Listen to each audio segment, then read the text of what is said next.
Les hommes ont forgé leur réputation. Olivier Santiki, Bernard Guerny et Thierry Valta ont eu bien du mal à les suivre en montagne. Regardez. Retour au 13e bataillon après le footing matinal, 8 petits kilomètres. Dans le quartier des chasseurs alpins en banlieue de Chambéry, il y a ceux qui rentrent et ceux qui sortent. Aujourd'hui, c'est la 3e compagnie, la célèbre tarte sur la tête, qui part crapahuter en Haute-Maurienne. Progression technique avec des sacs lourds, on prend le temps, ensuite on s'installe en bivouac technique. Garde à vous, à la disposition des chefs de section. L'effort, le pain quotidien de l'unité depuis sa création en 1854. Combien votre sac à peu près? Je sais pas trop. Des fois, il vaut mieux pas savoir. 3 heures de bus plus tard, à 1300 mètres d'altitude, les choses sérieuses commencent. Surtout pour le première classe du Roi, de la section d'appui, qui souffre de la hanche. Comme les autres, il va devoir serrer les dents. Entre les opérations extérieures et les formations, la plupart n'ont pas fait de montagne depuis 1 an. La réadaptation est rude.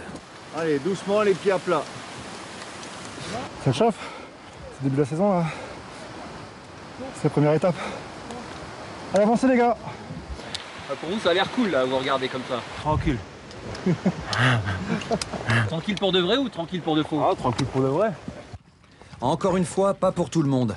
Dans cette côte sans fin, les traits se creusent, un peu comme les épaules, lestées de 35 à 50 kilos de matériel.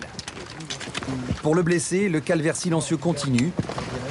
On ne lui laisse pas le choix. Tu auras 44 ans, tu pourras te plaindre. Allez, en avant. Si l'adjudant-chef Kahn compatit, c'est du bout des lèvres. Pour ce sous-officier proche de ses hommes mais increvable, l'essentiel se passe dans la tête. Hors de question de flancher. Tout le monde a mal, soit aux jambes, soit au dos, soit... Donc après, il faut que moralement, on soit plus fort que la douleur physique. Ce qu'il faut savoir une chose, c'est que quand on part en Afghanistan, comme on est déjà parti, bah, ça pardonne pas. Ce qui attire les jeunes chez nous, je pense d'abord, c'est la montagne. Ce milieu exigeant, difficile, mais qui permet de se révéler, de se dépasser, comme peuvent l'être, je pense, la mer ou le désert ou la jungle. L'armée américaine est tellement impressionnée par ces fantassins qu'elle les considère comme des forces spéciales. Dans le monde entier, la rusticité des chasseurs alpins est légendaire, tout comme leur esprit de cordée.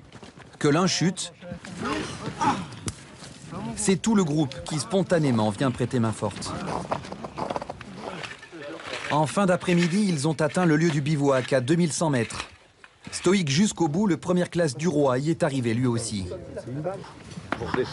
D'abord se couvrir, puis monter la tente pour pouvoir rapidement y abriter l'essentiel, l'armement.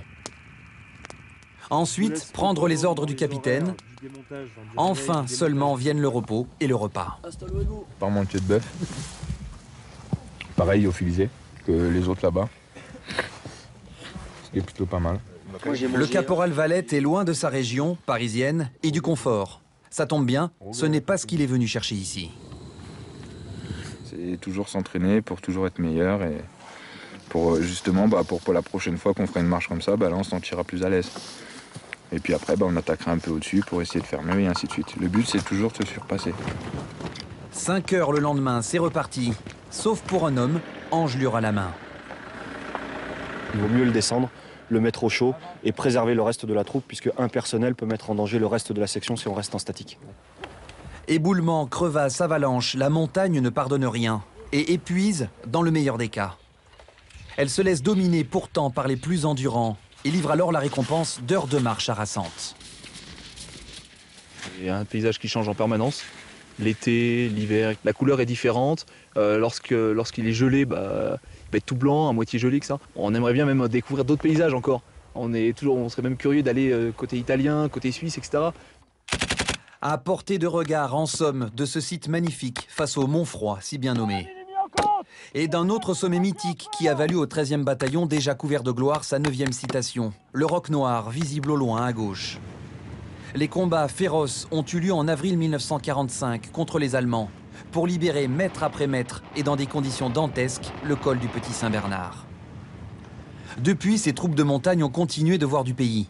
Norvège, Liban, Kosovo, Côte d'Ivoire, Afghanistan.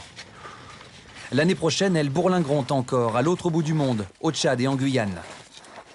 Pas forcément là où on les attendrait, avec leur spécialité historique, mais toujours fidèles à leur devise.